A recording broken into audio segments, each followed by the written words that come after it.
Pangmalakasan ang mga cast sa inaabangang sigabo dito sa TV5. Karamihan sa kanila, personal pick daw ni Coco Martin.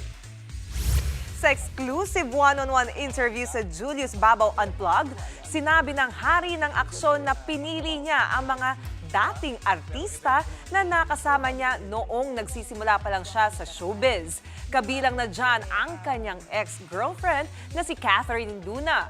Pasok din sa cast ng Sigabo ang soft drinks beauties na sina Mirna Castillo, Deborah Sun at ang batikang aktor na si Rez Cortez. Sa Lunes, June 22, mapapanood naman ang Sigabo dito sa TV5 pagkatapos ng Frontline Pilipinas.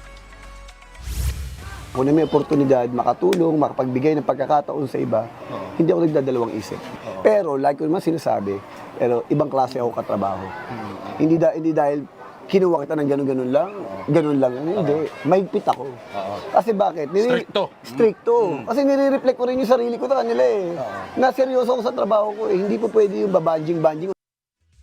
Mga kapatid, Johnny Alipon po, maging updated sa latest entertainment at lifestyle. Huwag magpahuli, mag-follow at mag-subscribe na sa social media pages ng News 5.